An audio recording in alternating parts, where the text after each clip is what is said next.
T-minus 20 seconds.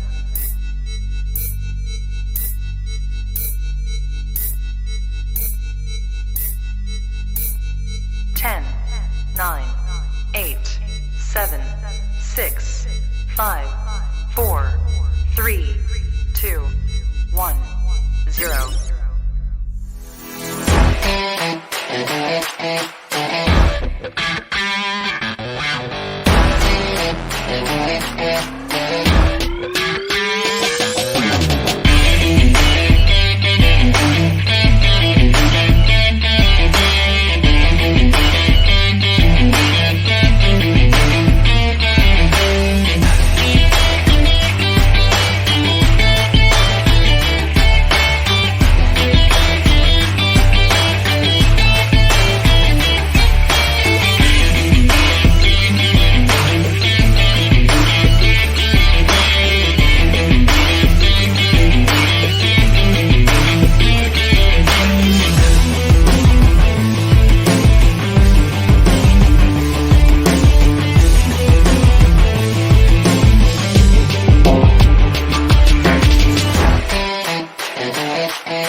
What is up, everybody? It is the Denim Dungeon. We are live, but not on the internet. We are simply live on our computers right now. I am joined by my co-host and my hetero life mate, Tim Sprinkles. I am Brian Rennick, and I'm excited, Tim. I am excited. It is Draftmas Eve, and I'm ready to talk some football. It's been a minute. It's been a minute since we have. Yeah.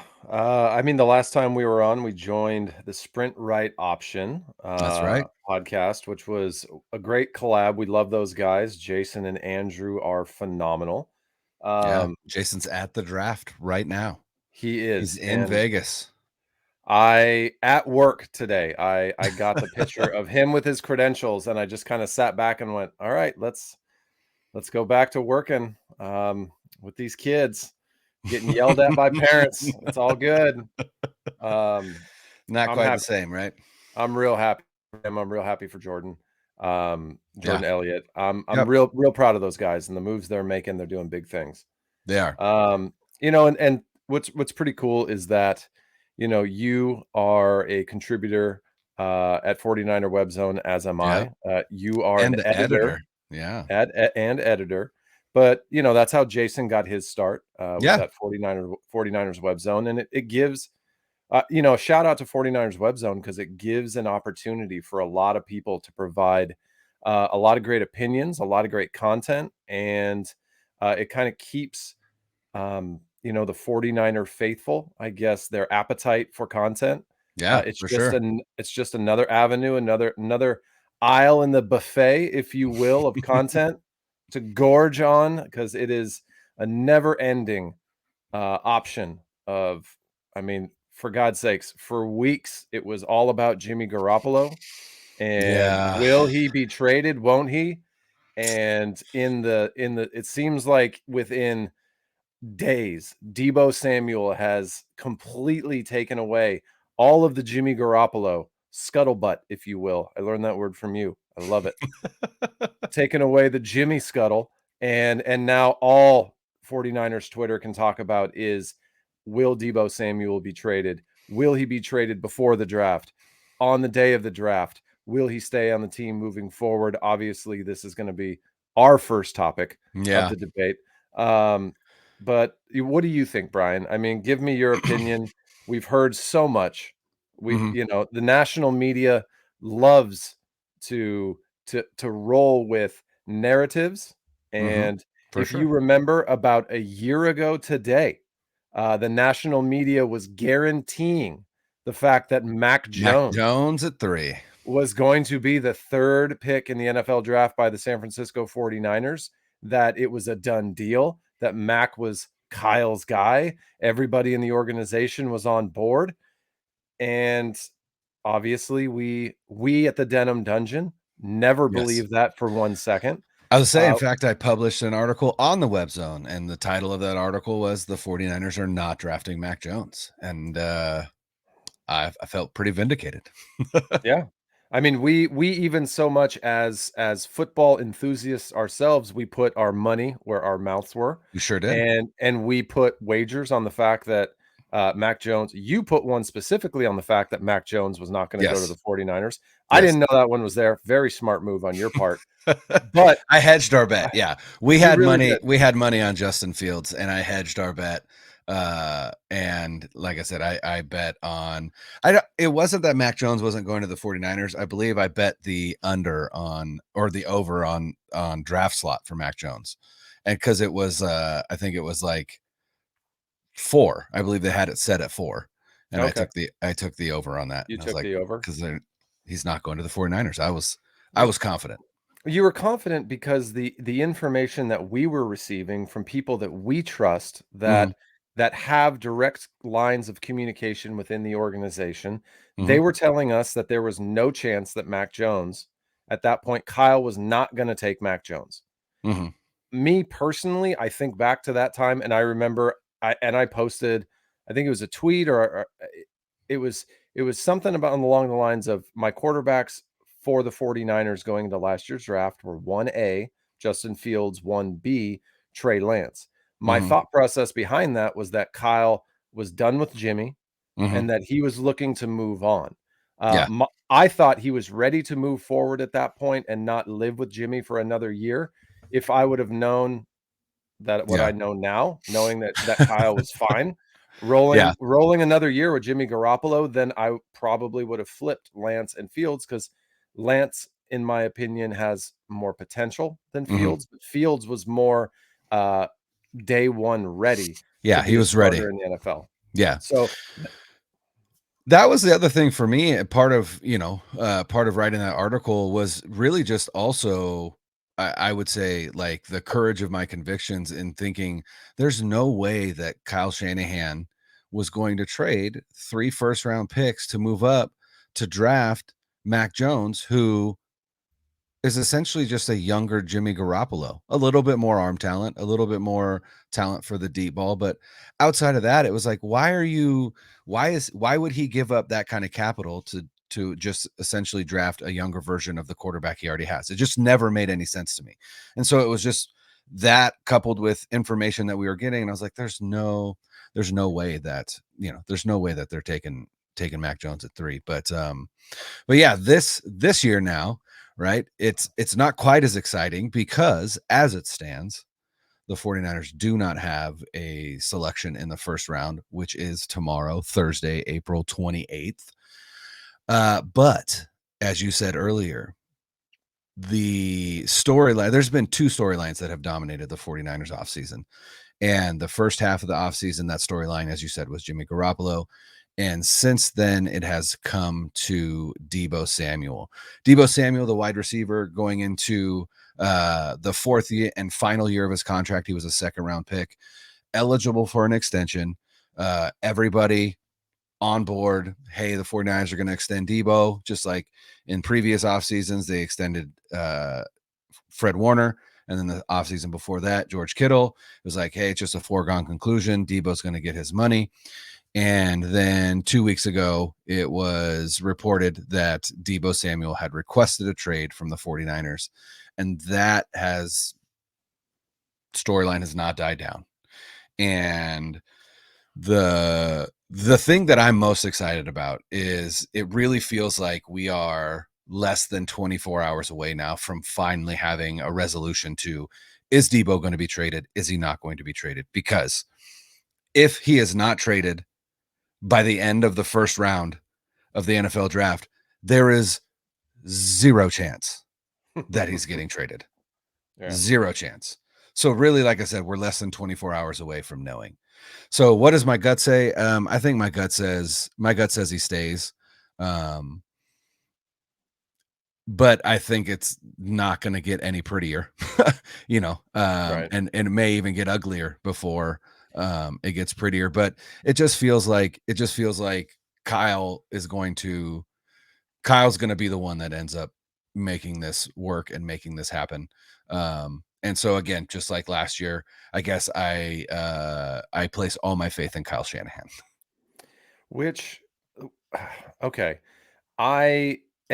We do agree if we're coming to the finality of what we're talking about. I believe Deebo Samuel, and I believe Deebo Samuel it was going to remain a 49er since the beginning of all these talks. I've never really bought in to the extent that it seems like the majority of people have in regards to the fact that the relationship between Deebo Samuel and the 49ers have soured to such a point where they have to cut ties. Now, there was a rumor today that came across Twitter, and there was a national media member that tweeted out the fact that the Jets had offered pick 10, pick 36. He wrote 99. We're assuming he meant pick 69 because the Jets do not have 99. They have 69. 30, and pick 38, by the way. Oh, my apologies. Yeah, Pick 30. 38. I was doing this off of memory, Sure. which, for those of you who don't know, former college quarterback, high school quarterback, about 12 concussions. So I have a tendency to forget things from time to time. Former concussion haver. That is my that was how my career ended, but doing okay as of right now. I'll let you know in 5 minutes. Yeah, it was the tweet was 10, 38, 69 and Elijah Moore. Was there a 2023 pick in there as well? Not in that tweet, no. Not in that tweet. Okay. No. So that was the rumor. And if because we've all heard that it's basically going to take a king's ransom to get Deebo Samuel traded and out of San Francisco / Santa Clara. And I don't think that the Bay, I don't think the Jets are a location that Deebo Samuel told his agent and went, I want to go there. That is someplace that get me out of Kyle Shanahan's offense and let's go across the country so I can play at least half of my games on the injury maker, the turf field that destroys careers. Yeah, that was one of the things that I thought about the other day. I tweeted out about it. I was like, how's his body going to hold up on that turf? He would play at least 10 games on turf every season, at least. It just doesn't make sense. But yeah, from where I stood from the beginning, and in all honesty, like I want the 49er faithful, and for those of you who are listening, take a deep breath right now. Okay, for those of you who have some anxiety, for those of you who read some of the content that comes across, please understand that every single news media outlet, every single tweet that comes out, the whole point of everything that's out there is the fact that people want views and clicks and engagement. That's what this thing is all about. So a lot of times people will tweet things, will say things, write things, report things, and they'll put little taglines like I think or I believe or it sounds like. And so at that point, they don't have to use any facts from that point forward. And they're able to, it's their opinion. Now they obviously, there is more weight to it. There is a lot of people that have sources that hear things.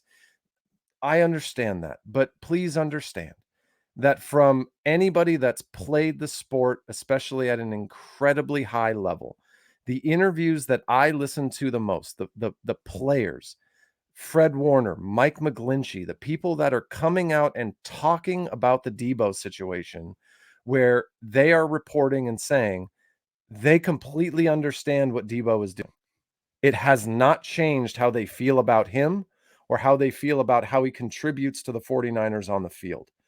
This game is a business. The NFL is about making money, both for the owners and for the players / coaches. They're in it to make a bag. Like, believe me, it changes the way people view the game. The game right now for Deebo is not the NFL game on the field. The game for Deebo and his agent is how much can they drum up interest from anybody that's willing to listen. including the 49ers front office. And they've made it abundantly clear that they're willing to kind of do whatever it takes, like leak stories to media, have Deebo appear on videos, odd things like in a nightclub where Deebo is spotted with a sign that is on the dance floor that says, "Deebo, please stay in the bay." And then it pans over to Deebo and he's doing this over in the corner. And then two conflicting reports come out. One saying that, oh, that is Deebo saying he's done and he read the sign and he doesn't want to stay. And then another report from apparently like the club owner or a bartender Yeah, it was a saying, tweet. The club owner tweeted that it was his club and Deebo was making that motion to the waitress, telling her not to bring more drinks over. so again, and you can believe what you want to believe. That is your right. Like we all have the ability to kind of take in whatever information we want and then come to our own conclusions. But I'm just looking at it from one, a business standpoint, and two, the fact that he is doing everything he possibly can as a player in the offseason to control his own narrative. Good for him. His agent and the three receivers that he represents, it's AJ Brown, DK Metcalf, and Deebo Samuel, right? Yeah. It's very interesting that it seems like all three of them now have what? Every single one of them, there's trade rumors floating around the organization. There's a lot of, I'll use the word again because I just love it. There's so much scuttlebutt around that agent and the players he represents. He truly believes that the more these players get mentioned, whether it be in positive, negative, with the team, against the team, trade rumors, whatever, bottom line, the more they get talked about, the more that's going to increase the contract that their next contract that they sign for whichever team. I believe it's going to be signed by the 49ers. They're going to offer him a huge extension. They just have to agree upon the guaranteed money. Yeah. And I think that's the sticking point. But I think you pointed out earlier with one of your tweets that got a lot of attention, the fact that the 49ers have a certain MO with how they treat certain star players. Yeah. So tell everybody, what is your theory with that? Like, tell me. So the thing that I don't understand is why Deebo is going about this the way that he is, because this front office, right, this John Lynch, Kyle Shanahan regime, has established what amounts to a kind of like a standard operating procedure when it comes to situations like extending players, right? And so really the only information or history that we have to go on is the George Kittle extension and then the Fred Warner extension, right? Because the only other player who would have been eligible for an extension that didn't receive one was DeForest Buckner, who was traded to the Indianapolis Colts for a first-round pick that was then used to draft his replacement. We can argue, till we're blue in the face about roster management, whether that was a good move, bad move, whatever. But there have been 3 players eligible for extensions. The first one got traded, but the difference in that situation was that Eric Armstead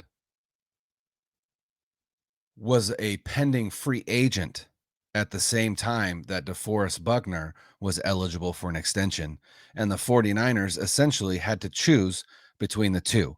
They chose Armstead. I think they chose him for his positional versatility, but also he had lower contract demands. It's not quite the player that DeForest Buckner was. And so they trade Buckner to the Colts. They get a first-round pick. Like I said, they draft Javon Kinlaw. Then George Kittle was eligible for an extension.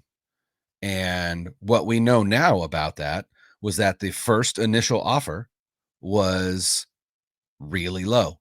In fact, his agent, because they received the first contract offer, the first extension offer on Valentine's Day, called it the Valentine's Day Massacre, because Kittle at the time trying to reset the market, the tight end market, which was a market that had lagged behind other markets, right? Players weren't really getting paid their worth, and Kittle was trying to was trying to reset the market. And they did eventually, right? In July. Then the next offseason, Fred Warner, a linebacker, up for extension, right? Not a free agent, just eligible for an extension. And he signs his extension in July, right before training camp, just like George Kittle the previous. And both of those players, we did not hear very much about their negotiations. In fact, we didn't really hear anything about their negotiations. And then they showed up to camp, they showed up to OTAs, they showed up to the things that you would want your players to show up to, because they are players under contract, right? They're seeking extensions. They're not free agents, right? So they're still under contract. And now for the third offseason in a row, another player important to the team is up for extension. To me, if you've recognized the pattern, if you're Deebo Samuel, you go, okay, so I know that I'm eligible for my extension. It looks like I'm probably going to go ahead and sign that in July, just like Fred did last year and Kittle did the year before.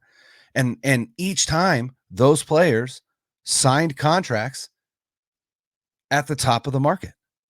They had top of the market extensions. Kittle still is at the top of the market.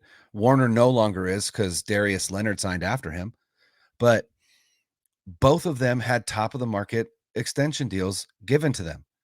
And all of a sudden, Deebo, it's not even May, and he's making trade requests because he doesn't have the extension given him already. And it's interesting to me that for whatever reason, they felt like they needed to take this route.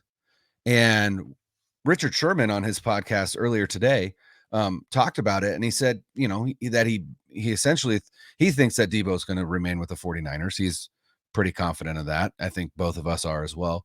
But what he said was, I think Deebo has taken these negotiations a little more emotionally or personally than these other players did. And I think that's the real, that's the real thing is, for whatever reason, they came out swinging in a time when I don't even think the 49ers were ready to even start the negotiations. And so it's just an interesting timing situation to me. And ultimately, I just think it hurts his reputation among fans, whether that's right or not. I just think it does. And that ultimately probably doesn't matter, because what matters is the almighty dollar. But, if I'm Deebo Samuel and his agent, I've got to understand that the likelihood that I'm going to force my way out is probably pretty low. So, all right, man, first thing, you talked about the trade of DeForest Buckner, how that was the first. Do you remember when he was traded? He was traded March 16th. That's the start of the league year.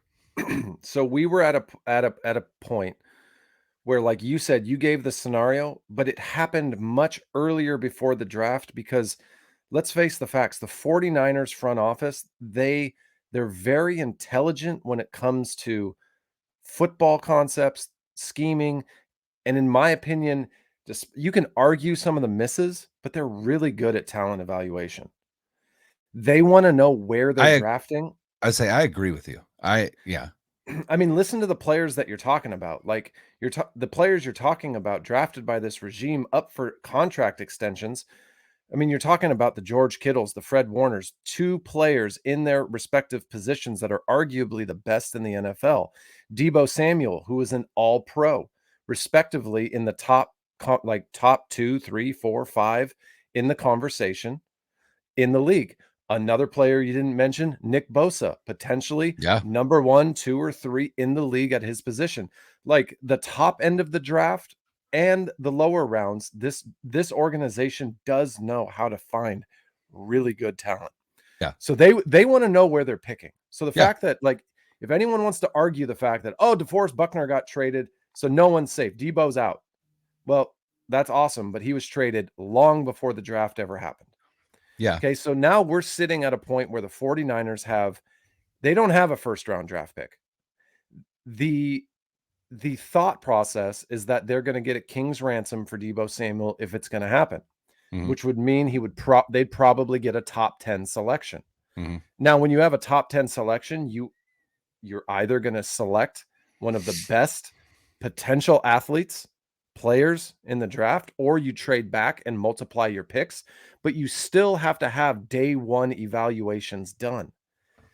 The 49ers have they've done their homework, but I guarantee you they haven't put in the time, effort that's needed for those top end picks, because they hit on those mid-round picks so much that those are the guaranteed picks that they're going to have. Right? Yeah. But here's the other piece to this puzzle. I would say Lynch did say on Monday that they have scouted the full draft, to be prepared in whatever scenario. What do they always say? No. What do they always say? They say every single time, we're always open to negotiations. We're always open to hear all offers. That's strictly on brand for John Lynch. Yeah. That is not him saying, I'm looking for the best offer. I've scouted all of these players and I'm ready to select in the top 10. That is him making a standard statement that, sure, make your best offer. We'll hear all offers. But in the NFL, time is the only thing that is limited. It is a limited resource, and you have to be very decisive and diligent about what you choose to focus your time on. They are not spending more time on the top end of this draft than they are with the guaranteed selections that they currently have. But the only other pushback that I'll give on that is in terms of timeline is we got to remember it's been 2 weeks since we found out Deebo wanted a trade. And then what came out is that the 49ers had known for 2 weeks prior, which means that it's been about a month. They have had a month. And again, all of this is speculation. Sure. 100%. No one that we know has spoken with Kyle Shanahan or John Lynch. Everyone that we've spoken with has spoken to somebody in the organization, but none of that has been the people who make the decision. So yeah, you could say, oh, we heard it came out of left field. The coaching staff had no idea. We could understand, oh, the coaching staff knew 2 weeks in advance before it came out in the national media. Or you can understand, and you can look at the things Deebo Samuel is tweeting versus what his agent and his publicist and everybody that want the narrative around him to know. Deebo Samuel, he tweets out, what did he tweet out yesterday? Too real to entertain half the stuff y'all be saying, but it do be funny though. Everybody want their voice to be heard about a situation they know nothing about, and just be saying whatever the next person say. Have a blessed day. Peace. And those have been his primarily what he's communicating out. He's communicating out a message that can be taken either way. I'm not saying that's him saying, I'm staying with the 49ers 100%. And I'm also not saying that's him requesting to get traded. He's tweeting out ambiguous things that I think are calculated and planned, and I think this whole thing has been very well done by his agent. You can argue with that, and you can say that Fred Warner and George Kittle got top end market value, but did they really maximize every single dollar and dime that they could get from this organization? We know that Prague and the Lynch Shanahan regime is very, very they're smart with their contracts. They often make organizational friendly contracts. No, not often. Always. It's not. So it's always. So if that's the case, maybe they're not arguing necessarily about where the dollar ratio is. We've heard they've offered Deebo $25 million a year. That, if that is on the table, that is a very, very good contract. Yeah. They're talking about guaranteed money. Absolutely. That is 100% where we're talking about. And then it talks about what are Deebo's options as the contract progresses, and what are the 49ers options as the years progress. Deebo Samuel and his agent do not want this contract to be top end of the market, but extremely team friendly. They want it to be extremely Deebo friendly. Yeah. So they're doing something a little different. They're going things a little bit differently. I guarantee you the locker room is not lost on Deebo Samuel. He could sign an extension tomorrow. And the entire locker room will welcome him with open arms. 100%. 100%. Great chemistry. Everyone's fine. You got to understand that the locker, it's like they're employees, right? Like it's like, you know what I mean? Like they understand it's a business. And so, you know, football is an emotional sport. I understand that. And there are different things that go into it. But in the end, what you're talking about, you know, is an employee break room. That's what the locker room is, right? And so they're going to have each other's back, because ultimately, you know, that's what collective bargaining is, right? It's the employees versus the employers. And so, yeah, they're going to cheer on every single dude that is trying their best to, you know, get every cent that they can. I think the hang up and this is, to me, is the most interesting part of it, is you look at the guaranteed money that Tyreek Hill got, and it was like $72 million. And so, and granted, both Tyreek Hill and Devontae Adams, who signed massive deals, when you actually look at the numbers, the deals are not nearly what they are reported as. Okay, like Devontae's is really like 3 for something, and Hill's is, you know, really just 3 for something as well. But he does have that 72 million guaranteed. And the thing is the only player that the San Francisco 49ers have ever guaranteed $70 million or more to is Jimmy Garoppolo when they signed him to his deal. And that was a quarterback. And I just don't know if, as an organization, they are willing to commit that kind of guaranteed money to a non-quarterback. And that's where I think the impasse is. And that's where ultimately, like I said, it's going to be fascinating to see where it ends up. You know, are they going to find a happy medium, right, between 50 and 70 million, right? Or, you know, is it going to end up being like 60 million, which would still be the most money guaranteed to any 49er outside of Jimmy Garoppolo? I don't know. We'll have to see. But ultimately, I do think, and I know you do as well, that come the end of the first round tomorrow, Deebo Samuel's still going to be a 49er. First round selection by the San Francisco 49ers in the 2022 NFL draft, Deebo Samuel. Deebo Samuel, there you go. They will keep him on the organization. Yeah. But the one thing that you just have to kind of think big picture. So both sides are fighting in this negotiation. Deebo is looking out, I should say Deebo's camp, right? Because a lot of this is driven by other people than Deebo Samuel. They're looking out for numero 19. Okay, 19 problems. Deebo Samuel, 100%. The 49ers understand that they have Deebo to worry about, but they also have Nick Bosa to worry about. Yeah. And whatever and like, look, lesson learned with Jimmy Garoppolo. Okay. They made a really, they kind of shot from the hip. They didn't have a ton of sample size. They had to make kind of a gut decision in a sense. Yes, they could have franchise he was going to be a free agent. Him. Yeah. They could have franchise tagged him. But in that instance, like there are times where you go against what you believe and you go with your gut, and they did. And I feel like they got burned. And the Jimmy Garoppolo contract, in a sense, in my opinion, yes, he led them to a Super Bowl. Yes, he led them to 2 NFC championship games. Yes, he has a great winning percentage. Yes, he's a great locker room guy and the guys believe in him. But in a sense, all of that, you still don't have a Super Bowl win. And 2, the contract that he signed has kind of created this scar over what the San Francisco front office is willing to do and what they're willing to guarantee for a player. I mean, but like you said, there's only been one. Yeah. That's the thing, is you can't compare quarterback contracts to any other contract because they're so out of whack with the rest of the contracts. And so that's where I mean, like, I don't know that they're willing. What is look at the edge rusher. Look at I know edge rusher. Sure, but there still isn't an edge rusher who's making $30 million a year. How many quarterbacks are there that are making over $30 million a year? I think there's 6. Okay. So So that's what the quarterback contracts are different. But what I was going to say is, people argue about that Jimmy Garoppolo contract, and it's like they could have franchised him and then they would have, to give themselves another year. But if you look at that contract and the way that they structured it, and that's why it was brilliant at the time, they had an insane amount of cap room.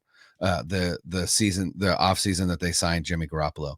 And so essentially what they did was they signed him to a 5-year deal, but in reality it was a 3-year deal. And so essentially what they did is they bought out his 2 franchise tag years and then gave him 1 more year. And then those last 2 years, the first one being last year, those were easily voidable, essentially. Like they could have got rid of him and had no dead cap money.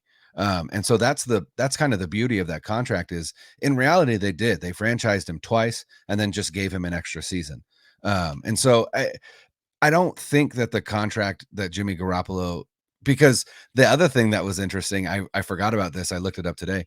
When they signed Jimmy Garoppolo to that contract, that was actually the highest, the most money ever given out in an NFL contract. And then it was beaten by, I believe, Matthew Stafford, like 4 days later or something like that. But I don't fault them for that, but I know what you're saying. Like they have guaranteed money at a level of $70 million, but I still don't know that you can use that as evidence for a Deebo negotiation. Cause again, it's a quarterback.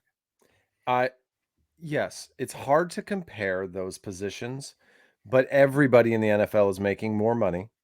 All I'm saying is if you break down the numbers, yes, you can argue this point, but the bottom line is you can't take away from how things make you feel. And if you feel like you did not come out on top of a deal, it bothers you. And the San Francisco front office, despite the fact that they front loaded it, despite the fact that they had easy outs, they haven't taken those outs. And the fact is they haven't won a Super Bowl. And the fact is that Jimmy Garoppolo has played in less, like he's been hurt almost as much as he's been on the field.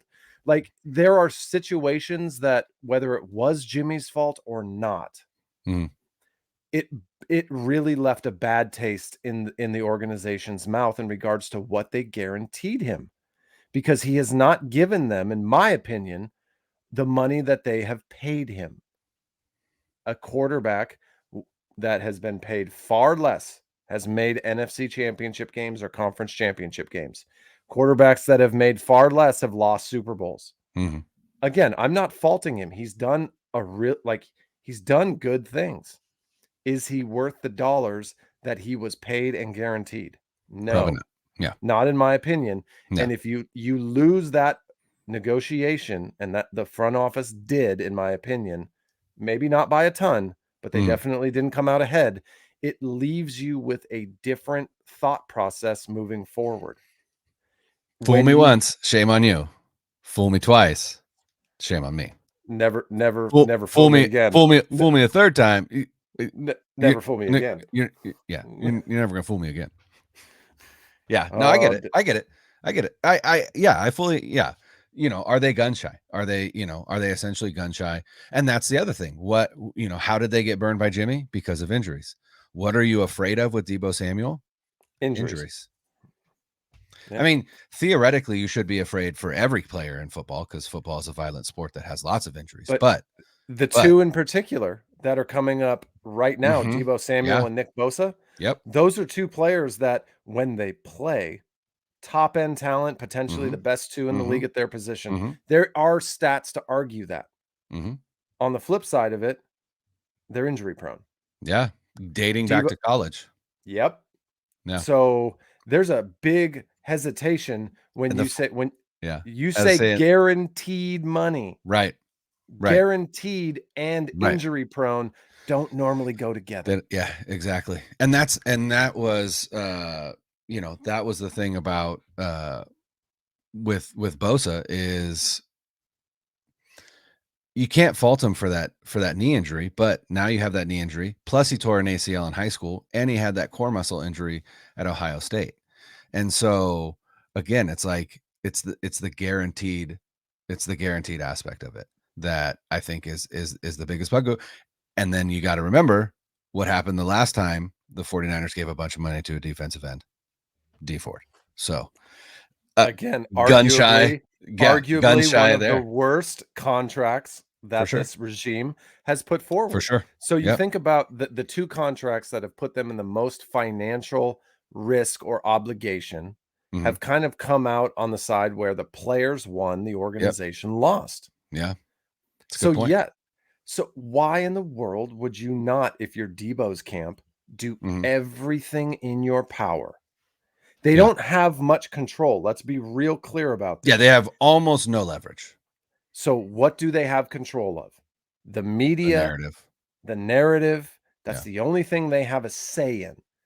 And to do it without turning the locker room against you is honestly, it's a delicate road, or it's a delicate path that you have to follow. And I do feel like Deebo and his camp has done it very well. Like, the players are on board. Honestly, the coaches don't, like, they're going to argue, they're going to bicker, they're going to go back and forth. Bottom line, you want a player of his talent on your team so you can win. You have to win for the coach to stay hired. The one thing that I will say, though, is I agree with you. They've played it well, because ultimately they're probably going to end up getting the money that they want. $25 million AAV, somewhere between 60 and 70 million guaranteed. But it is a gamble, because if the Jets come calling with 10 and 38 and a 1 next year, that's a king's ransom. And now all of a sudden you're a Jet, and you're a Jet all the way. Thank you. Those are for us old people that understand that reference. There might be some people who just watch that and been like, why is he snapping? All of a why sudden, is he snapping into the camera? That didn't make no sense. But that's what I mean. Like, it is a gamble, because you could have negotiated your way into New York, right? And into a franchise that I love Robert Saleh. And I think they've got some talents on that team, but historically not great. A lot of draft capital. They need leadership in the locker room. They have a lot of talent, sporadic places in the organization. They have a 49er kind of coaching staff that's come over. So familiar system. Robert Saleh, high energy guy. Defense is going to be good. And they have LaFleur. So the offense is going to be similar as well. Everyone's kind of knocking on the fact that he could go to the Jets.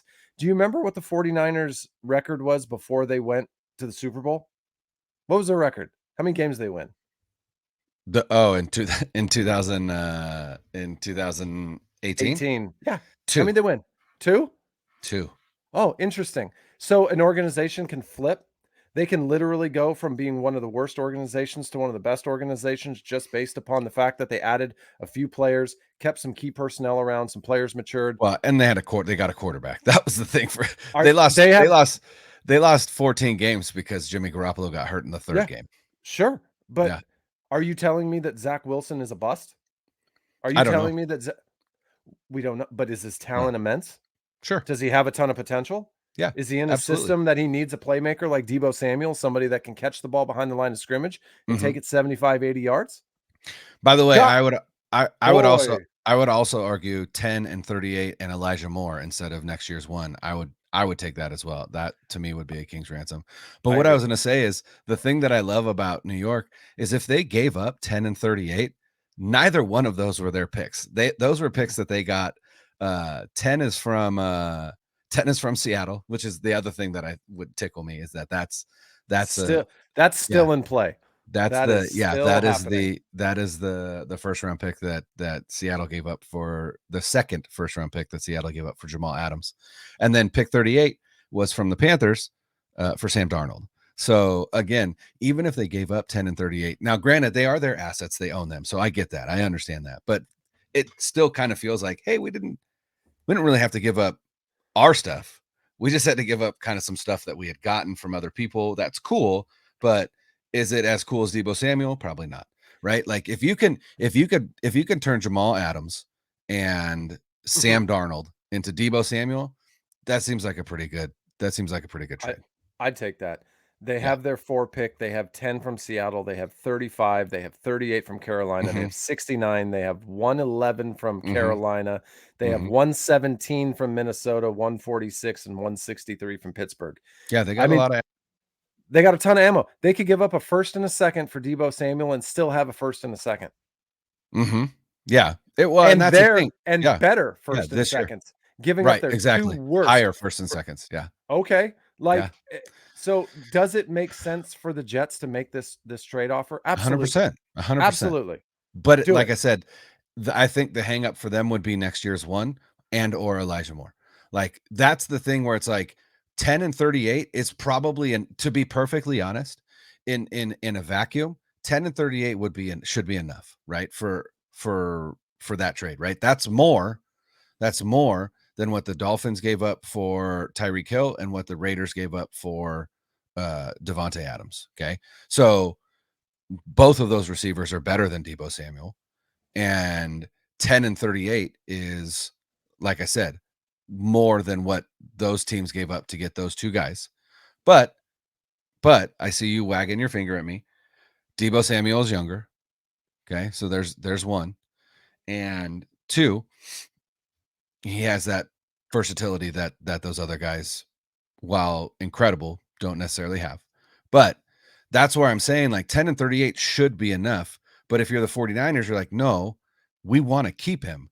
So 10 and 38 is enough. But if you want him, you got to blow us away. And that's where next year's one or Elijah Moore or something along those lines. Somebody suggested earlier, I was watching, I think it was Grant Cohn and Larry Kruger. And someone asked about, what about 10 and Mekhi Becton, or 10 and 38 and Mekhi Becton? And that, it was Cohn and Vish. That's who it was. It was Cohn and Vish. And Vish was like, I might take that. But that's the thing, is it's going to have to take a massive offer like that. And the question is, do the Jets have the stomach for that? And then some other information that we got, or that I got, because Jason Aponte has a little service that you can subscribe to, where he will you will get text messages with kind of like information that he doesn't necessarily give out on Twitter or whatever. But he was speaking to someone at the draft today, someone high up in the Jets organization, and that person said that he doesn't think that the 49ers are trading Deebo Samuel, and that Kyle believes that he can handle all the personalities involved. So that's another reason why, we come on tonight, we say we're pretty confident he's not going anywhere. But again, maybe that's because they haven't actually thrown out that Godfather offer yet. We don't know. True. So, okay. Well, we both sort of agree that Deebo will be a San Francisco 49er post-draft. Mm-hmm. So I would like to know, before this, on this Merry Draftmas Eve. Merry Draftmas Eve. I think you and I think I should play kind of both sides of the coin, Okay. despite the fact that we've put it out there and we believe Deebo's not going anywhere. Mm-hmm. So let's say Deebo does get traded. Okay. You can pick any organization, most likely the Jets, but what pick would it be, or what would you do with that first round pick? Sure. And then we'll talk about that, because I think we agree. I think we're very similar in regards to where we fall in Strategy. what the needs are for the organization. Yeah. So what it could be, and then if they keep their pick and they don't have any other picks, so you're saying their first pick is 61. Their first pick is 61. Who should they draft? Or what should they do in that situation? So let's do both sides of it. Okay. Which one do you want to take first? I think that one would be important. Let's do the hypothetical first. Okay, so hypothetical. And again, the Jets make the most sense, so let's just go that route.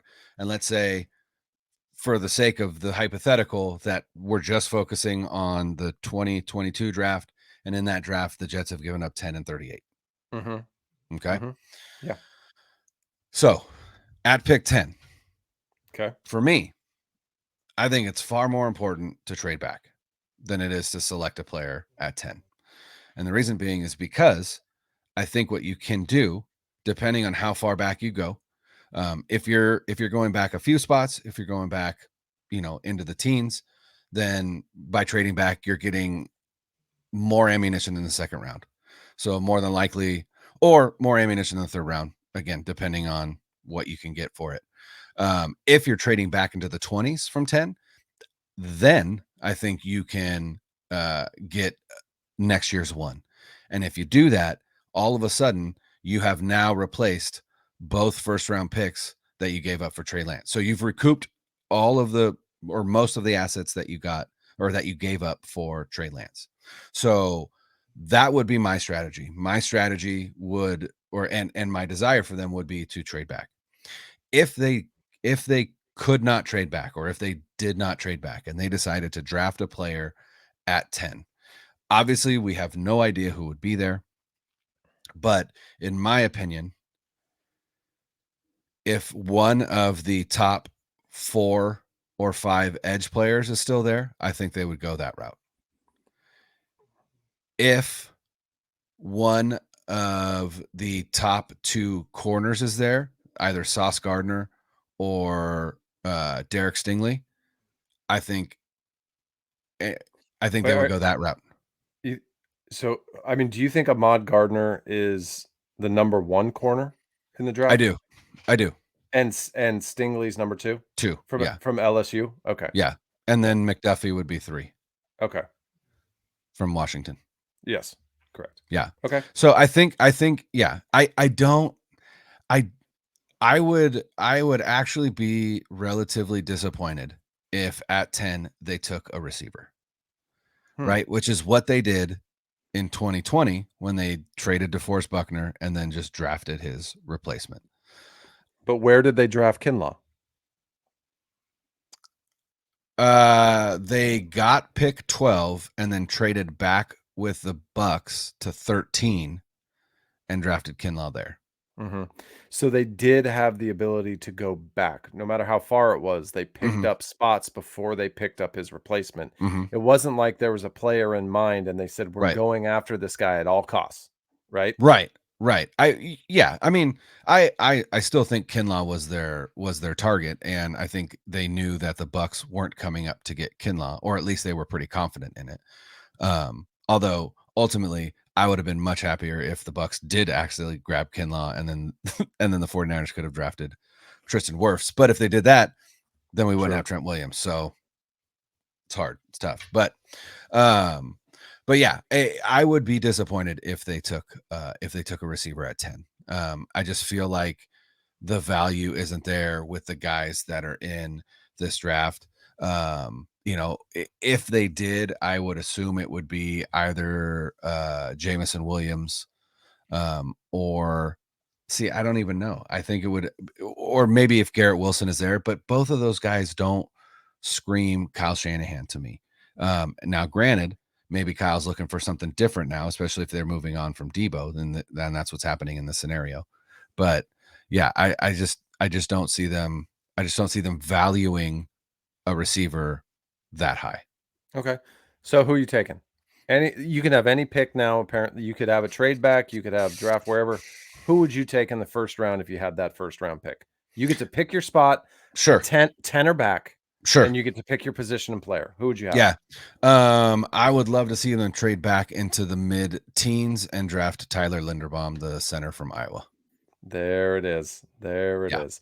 So I think we both agree that with the reports with Alex Mack, like center has been kind of thrust up into like you look at the 49ers should be the top storyline.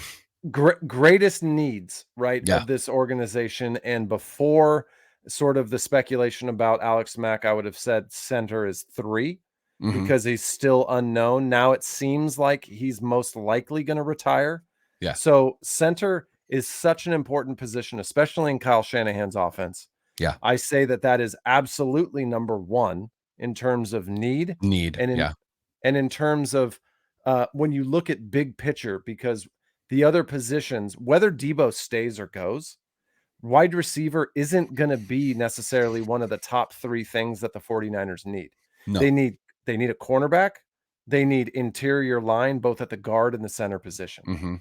Right. And they need a safety. Arguably. They do. Yeah, They a do. slot corner and a safety. True. But in my opinion, those are maybe top 5, Mm-hmm. right? Maybe top 6 if you throw a Mm-hmm. receiver in there. But Mm-hmm. top 3, center, guard, Yeah. cornerback. Those are my top 3.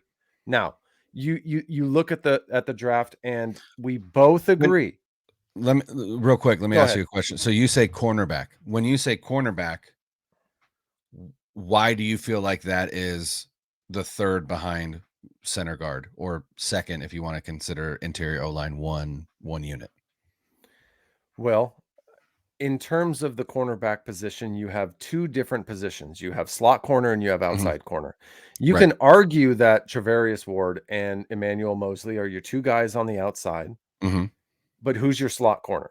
And Right. now, That's why. or That. or Yeah. or you Yeah. move Mosley into the slot corner where we know Yeah. he can perform, and then you have to find an An outside outside corner. guy. Yeah. So you have to. That is in my top 3 because you have to make that decision Mm-hmm. of who you want and where you want Mosley to be. Right. Is Mosley an injury-prone player? How much time has he spent off the field since he started with the organization? There's no doubt in my mind he's a top talent. When he's healthy, when he's into it, love him to death. I think he's great. He can play either position, in my opinion, at a high level. Is it elite? Is it lockdown status where he can go against any number 1? Probably not that high, but I think he's a very solid starter, potentially cornerback 1, cornerback 2 in the NFL. So Yeah. that's why for me, cornerback is in my top 3 above safety, because So you have yeah. you still have Tarvarius Moore, who showed a ton of potential. He's coming back off of a Achilles injury, right? Yeah. He ruptured his Achilles. So if that was 10 years ago, I'd be very concerned. But in today's medicine, today's NFL, players are returning from Achilles tendons. I mean, look at Klay Thompson right now. I know it's NBA, but Klay Thompson coming off of a blown out knee, a torn Achilles, and he's in the NBA playoffs playing phenomenally, Balling. doing really well. Love the Warriors. Hey man, won their series tonight against the Nuggets. Moving on to round 2, you got the playoff Warriors back. They finally understand what it's like to close out a series. God, it's beautiful. Anyways, Nice. let's get back to football. Yes. So I agree that if you have an opportunity to trade back and still find a way to land Linderbaum, Yeah. that's the center from Iowa. Yeah. That is going to solidify the middle of your offensive line for years to come. I think he is as he's a 10 to close 15-year starter. as close to a sure thing in terms of he may not be an all-pro, but I think he's going to make some Pro Bowls. And I think he will be a solid to really great center in the NFL for a decade plus. And he's like tailor-made for Shanahan and his offense. I mean, the biggest knock on him is arm length, but with the amount that he's going to be moving, I just don't think it matters that much. But yeah, that would be the prize of the first round for me, would be Tyler Linderbaum in terms of fit for the team, value, all of that, but not at 10. Because at 10, you're going to have to take, again, I don't want to say a more impactful player, but a position that is typically, because you can't. There are quite a few center prospects that I love in this draft, and so if they did not get Linderbaum in the first round, I wouldn't be devastated. I also really like Cam Jergens out of Nebraska, and then Luke Fortner from Kentucky. He's a little bit on the older side, but he essentially played in the Shanahan style offense at Kentucky for Liam Cohen, who is now the OC for the Rams. But yeah, so I think we're on the same page there.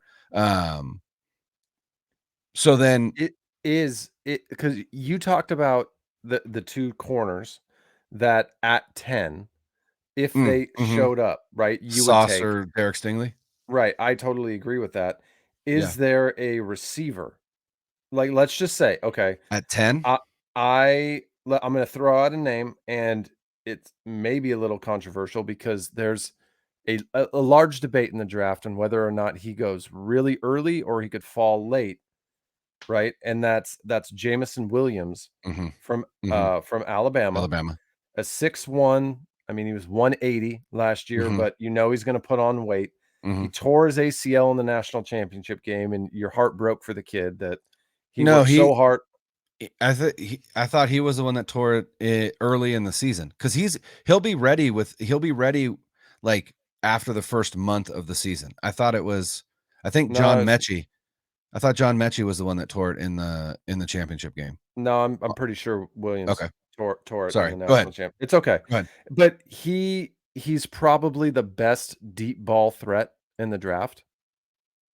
I mean, and that's the one thing where you have Brandon Ayuk, but if a lot of teams are starting to double up now in regards to having two incredible athletic playmaker receivers, because it makes it incredibly hard for the defense to, like, you can't put your lockdown corner on receiver 1 and then the rest of the 10 figure out the other 10.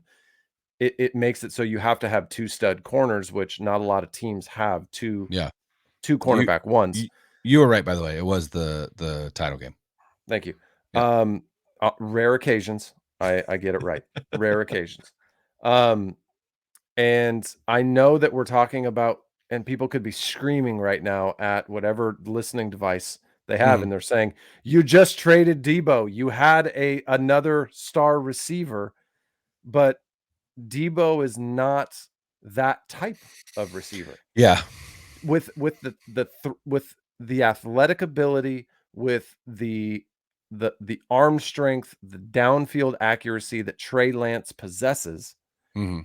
you don't necessarily need a Deebo Samuel where you need to throw the ball on slants and balls close to the line of scrimmage and require a receiver to break multiple tackles to Yeah. create big gains. Yeah. You now can push the ball down the field to receivers making routes and cuts 15, 20 yards down the field where they only have to break one tackle or avoid somebody, and then they're off to the races and you're looking for speed. It's a different Yeah. style. It's a different flow of the game. You know what style it is? What's that? It's the Kyle Shanahan Atlanta Falcons style. That's the thing. You know what I There you mean? go. Like you could go back to that. And that's where I've always argued that the offense that the 49ers have run with Jimmy Garoppolo is not the offense that Kyle Shanahan wants to run. It's the offense that he runs because he has Jimmy Garoppolo and he knows his strengths and he knows his weaknesses. Mhm. The offense that Kyle Shanahan wants to run is the offense that you saw setting records in Atlanta. And now he's got a gunslinger, arguably with far more athletic ability than Matt Ryan, to pull the trigger on that. So yeah, maybe they are looking for a different type of receiver, and not that they can't make it work with Deebo, but maybe if you get rid of Deebo, you're like, all right, well now let's go the route of a traditional X receiver, right? Which you could say is Ayuk, but the other and then one before we get off receivers, one guy that they could target if they get into the middle of the round, and maybe Linderbaum's not there, or maybe they don't want Linderbaum, right? Is Treylon Burks, the wide receiver from Arkansas. He's like a bigger Deebo, which again, I would kind of be upset, but at the same time, it also could make sense. But the piece that you like, that piece right there, and even if you did draft a receiver, the things that would happen if they got rid of Deebo and they got a king's ransom and they traded back in the first round or whatever they decide to do, you got to think about if you're getting a guy that either elevates or changes the offense in a way that suits Trey Lance and his skill set, or you get a guy that kind of replaces Deebo and takes his position. And you said he's a bigger Deebo. He may not be the playmaker Deebo is, may not have the broken tackles Deebo does, but you're getting a guy that can do some of the things he does. Sure. You've recouped a bunch of picks from the fact that you lost a bunch from going up to go get Trey Lance, and you're cheaper, you're younger. Yeah. And you've now given yourself the ability to extend the one other position besides quarterback that becomes most important in your top 1, 2 outside. So you have 1, 2, 3. You got to have a quarterback. They got Trey Lance. You got to have somebody that can protect the quarterback in that left tackle position. They got Trent Williams. Arguably the best left tackle in the game. A guy, George Kittle, compared to Josh Allen, who is arguably the most athletic and talented quarterback in the league. Trey Lance. You're talking about Trey Lance. Yeah, right. Trey Lance, but he compared him to Josh Allen. Right. He said he reminds him of Josh Allen, the things he's able to do. So I'm not saying he is that, but sure. Boy, is that great potential, right? Yeah.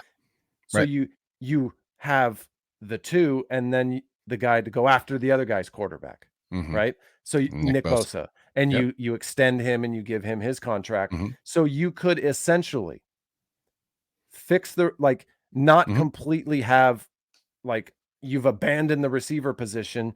You either get a guy that changes it, replaces it almost to a point. You reload with a bunch of draft picks. You're able to have the potential great quarterback, best left tackle in the game, potentially the best defensive end in the game, and the best middle linebacker in the game. Cheaper, younger. So that's actually, I would say that's why, like, ideally for me, if the sweetener, right, the King's ransom was Elijah Moore as opposed to next year's first round pick, I would actually prefer that, because to me, that frees them up to not even have to look at that position early in the draft. I mean, obviously you want to go, supplement the room later in the draft, but it would free them up to focus on the interior of the offensive line, the safety position, the cornerback position, right? You're not, I don't want to say wasting a high pick on a wide receiver, but for lack of a better word, you don't have to allocate those resources, because you're getting a guy back that has already spent a year in the system, which would be dope. So then, so if they go 10-38, right, that means that they have 38 and 61. So they have 2 second-round picks. Again, we're not going to have a hypothetical where they traded back and got on them, right? So with their 2 second-round picks, what are you hoping to see addressed? Oh, okay. So you want to do 38 too. I was just planning on doing 61. Let's do 61 first. I'll do that. It'll give me a chance to kind of look at my notes real quick. I'm not saying at 30. I'm just saying with 2 second-round picks, what positions would you look for them to address? So again, we agreed on center in the first round. So now in the second round, you've got 2 picks. What do you think they would do? Well, or what would you do? I mean, I've already kind of stated the fact that my top 3 positions, guard, center, cornerback. Like, I think that those are the 3 things that you have to nail in this draft, whether you find somebody that can come in right away, or you have somebody that has to learn for a year, and you kind of fill that position with either not your first choice, but somebody that can hold the line. And then in a year, a guy's ready to go. And there are certain players on the organization that you look at that they drafted last year, and you say maybe Jalen Moore, maybe look. I mean, you got Jalen Moore, you got Colton McKivitz, you got Banks, you got you have a lot of potential. Brunskill essentially could play center, although I think he's better at swing tackle. He is. There are, besides the Aaron Donald stopper, there are a lot of, and mustache connoisseur, there's a lot of options for the 49ers in the interior line outside of Trent Williams. And let's just be real, prognosis looks real good for Mike McGlinchey. Yeah. It seems like all signs point to week 1 being ready. So it looks like your tackles are set. So now you have to solidify the inside line. Yeah. Does that become McKivitz? Does that become Moore? Does that become Banks? Yeah. Brunskill. Those all. Yeah. Brunskill. They've got. So is that the best option? Absolutely not. Is it something where you could draft a guy in round 3 or 4 and potentially say this? So now you have those guys plus this guy. Somebody's going to pan out, especially in his year 2. Yeah, you could do that. Absolutely. Yeah. So those are my guys. Okay. The other position that falls into play, in my opinion, in the second round, whether it's early second round or late second round, because it really depends on who's off and on the board. But Right. it's the other edge rusher Edge. opposite Yeah. Nick Bosa.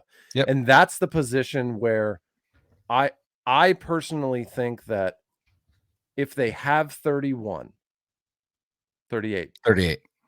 I don't know why, 61, 38. Mhm. Numbers are confusing. They're hard. It's okay. When I look at a situation like that, I'm looking at that early second round pick.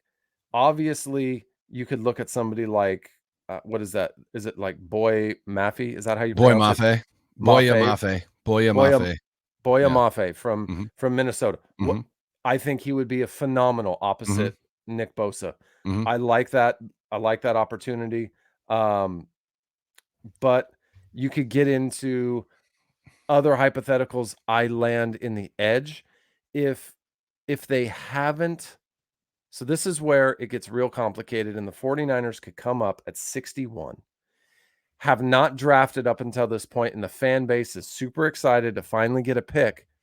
And on the board, like, there are like top linebackers and like tackles still on the board. And you could look at it and go, a team could offer a trade. You could go back a few places, Mhm. stockpile another draft pick potentially in the third round or fourth Mhm. round. Yeah. And I mean, I'm just going to be real. I've had a draft crush for a while, and it's an edge rusher. He's From out Western of Kentucky. from Western, but he was the conference defensive player of the year. Mhm. He's lightning fast. He's Yeah. incredible. Like, he's He's light. electric. But he's gaining weight. Mhm. And we all know players that go up Mhm. and are light. They have a Mhm. tendency to put on significant weight as they get in the NFL. But the one thing that, if you notice, edge rushers over the years are no longer, they're not as heavy and as big as they used Yeah, to they're be. not 270 anymore. They're, 250 feels like kind of the sweet spot right now. Right. And he's 238. Well, as Well, of right now, he's right. 243. You haven't said his name though. And that's D'Angelo Malone There you out go. of Western Kentucky. Yeah. That has been my draft crush. And if the 49ers find a way to end up with him, he isn't being mocked at 61.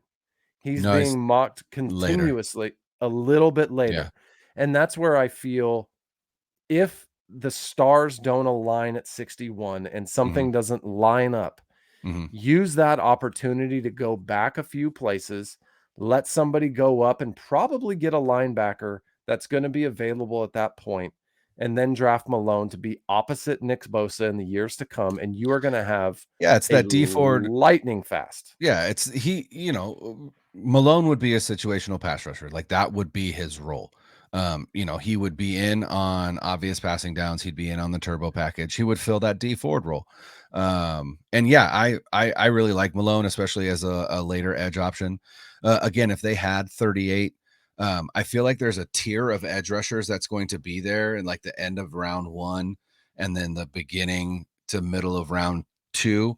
And that is Arnold Ebiketie from Penn State, Boya Mafe from Minnesota, Drake Jackson from USC, Josh Paschal from Kentucky, and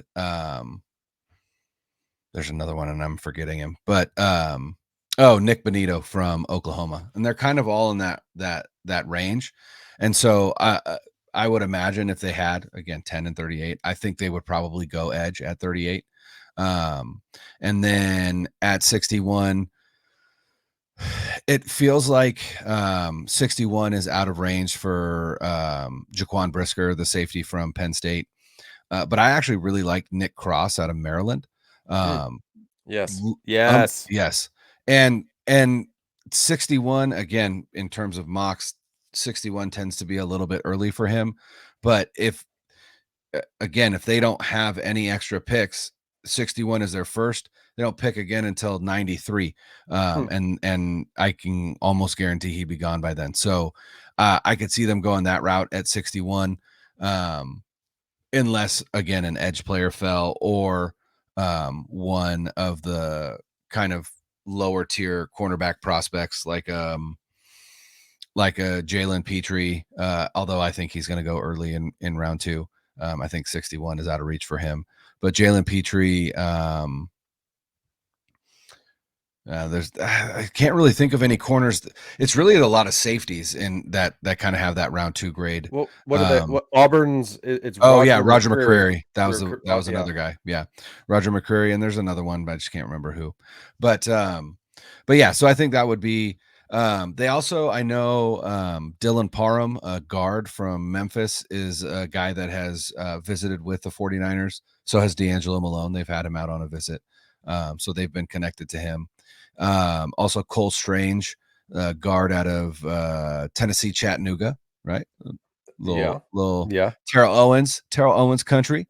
So, I think, if Deebo's not traded, and that is what we are predicting, then 61 is going to be their first pick. And it really is just going to depend upon what the board looks like. And you're right. They could, they could trade back. Lynch even said so on Monday, talked about possible that there's that the strength of this draft is that its depth. And so trading back could be a possibility even from 61.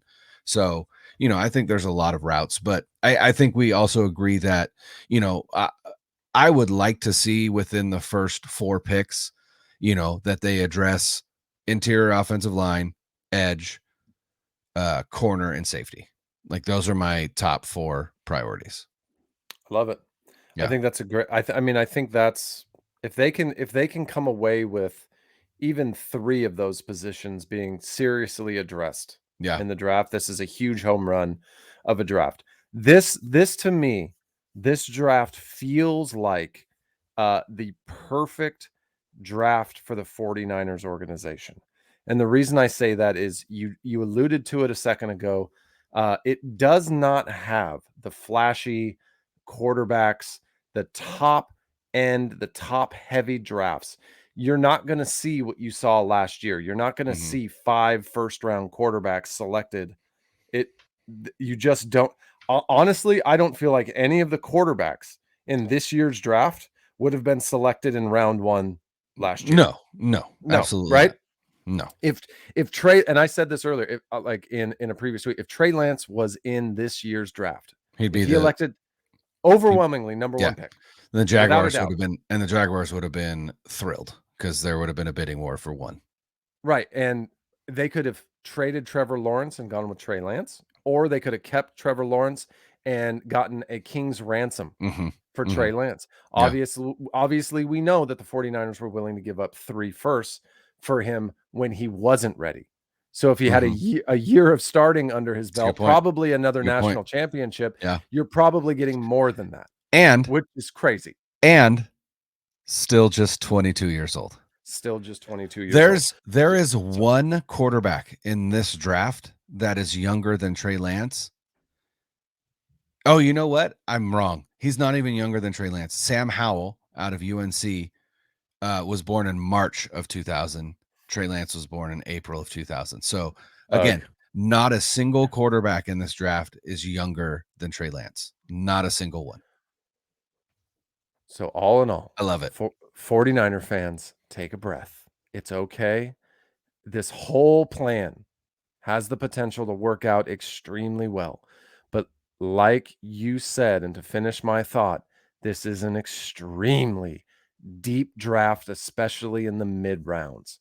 When you get into the end of round 2, round 3, round 4, and round 5, you are finding players that are still impactful and are potential diamonds in the rough. And I say that just because you don't think about a potential all-pro like a George Kittle.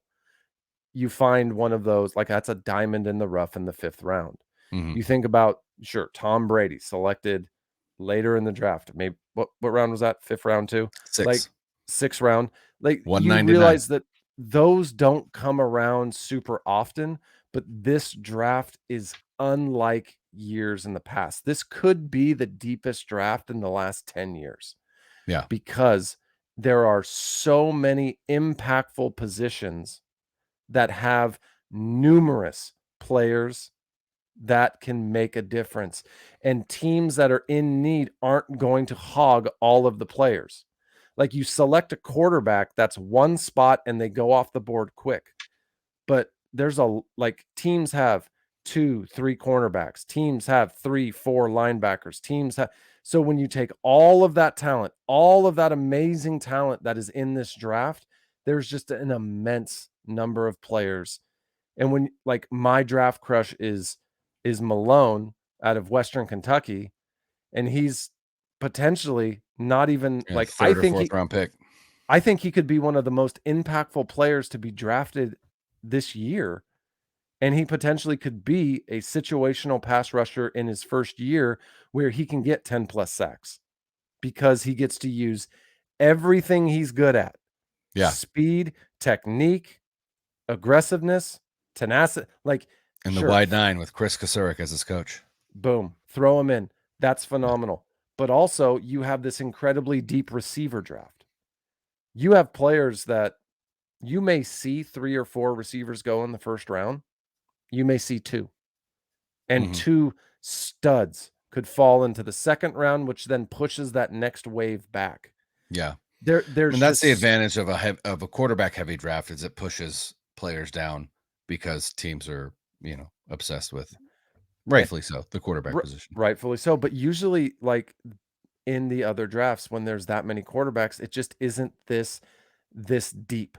So I'm really excited. If there was going to be a year, and this is another part to this whole trade where everyone freaked out about not having a first round pick.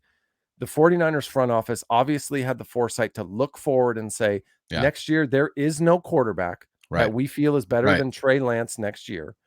And it's one of the deepest drafts positionally that we're going to find. We can afford to not have a first round pick and still come off with quality picks. Yeah. They don't need a ton of picks. They don't have the cap. They don't have the cap space right or now. the roster space. They've got 79 players right now. So that's a lot of players on contract. Yeah. So it's, it is, and Lynch has said on numerous occasions that they, when it comes to roster management, they work in 3-year chunks. Right. And so here we are. But yeah, I'm excited, regardless of whether they have a first round pick or not. I think they are going to come away with, my hope is that they come away with 2 starters and some year 1 contributors at the edge position, at corner, at safety, and on the interior of the offensive line. But just think about this. Everyone who's listening to this right now, the first round goes by, and if the 49ers don't trade Deebo Samuel, and at the number 10 pick, if the Jets select anybody, just know the 49ers selected Deebo Samuel. There you go. And then, hey, when it comes around to pick 29 and you say, oh, the Chiefs have the pick from the 49ers, and that's how it's all worked out. The 49ers could have had, well, you know what? With the 29th pick, they have like Trey Lance. So quarterback, North Dakota State. So stop freaking out. Stop always looking on the negative side of things. Focus on the positives. The 49ers tomorrow can make no moves and come away with Deebo Samuel and Trey Lance in the first round of the NFL draft. I feel pretty good about an all-pro and a potential all-pro at quarterback. That's right. I like it. There it is. I like it. Ready? Accentuate the positive. Eliminate the negative. Hey, that's the mantra for the 49ers draft this year.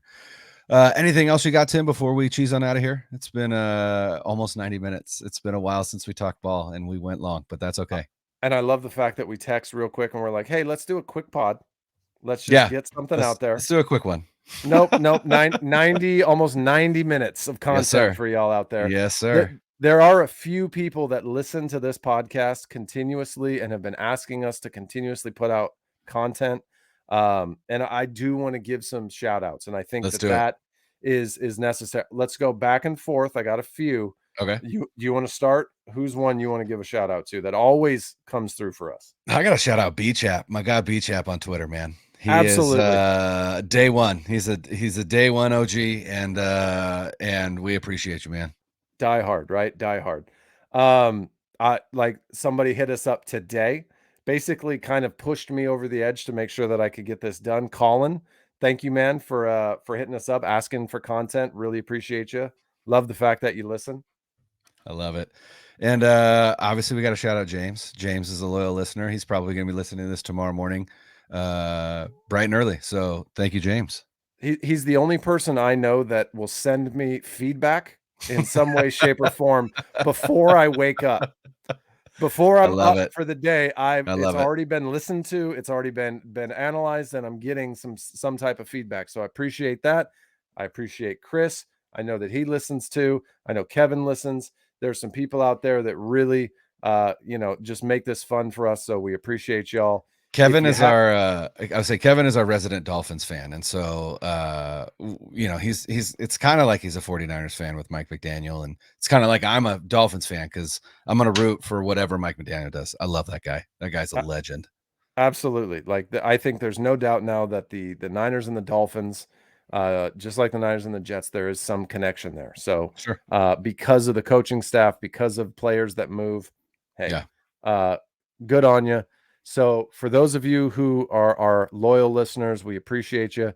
If it's your first time listening, I'd appreciate it if you went ahead and followed us. If you're watching on YouTube or you see this on the Twitter and you're watching it, you can follow me at Tim Sprinkles. It's super creative. It's my name. You can follow the editor at 49er Web Zone, the man, the myth, the legend, at B Rennick 77. I'm not quite sure where 77 comes into play, but that's my birthday. Well, that I always looked at it as the year. And July now 7th. That you just said that, it clicked and I went, oh yeah, July is the 7th month of the year. Like I said, I don't always get them all right. Sometimes numbers are hard for me. It is what it is. But go ahead and hit us up, follow us, ask us questions. I don't know if you're going to find two guys who are more eager to interact with and answer questions, engage with people who want to ask us questions. I'm sure there are people that will match our enthusiasm for it, but I don't know if you'll find anybody more enthused about people that want to reach out and learn or ask questions. If you have negativity, if you're being if you want to be a punk, I'll just say it right now. You're not going to get anything out of me. I live my life in the positive, so you can kick rocks if you want to live in the negative. I'm all about the positivity, if you couldn't tell from today's broadcast. I love it. Yeah, and so again, this we said on a whim, hey, let's record a short pod. We are trying to move more to video as well. So this will be up on YouTube. It wasn't a live broadcast just because we started recording at like 10:15. I was like, no one's gonna watch this, but we'll have this up on YouTube. Please make sure to rate, review, and subscribe. Also subscribe to the YouTube channel. It's just the Denim Dungeon, just like it says up there on the screen. That is also how you can find us on iTunes and Spotify and all that good stuff. So again, if you are watching us on YouTube for the first time, you just stumbled upon us, hey, thanks for being here. We appreciate it. And hopefully you'll see our faces more. And the last time, I don't even know if it was the last time, but I know fairly recently we had talked about kind of switching up the sign off. So we're going to try it here for the first time. And I don't know if you remember, but I'm going to lead you, Tim. And we're just going to give us a Niners on 3. Niners on 3, baby. Here we go. Niners on 3. 1, 2, 3. Niners. Niners.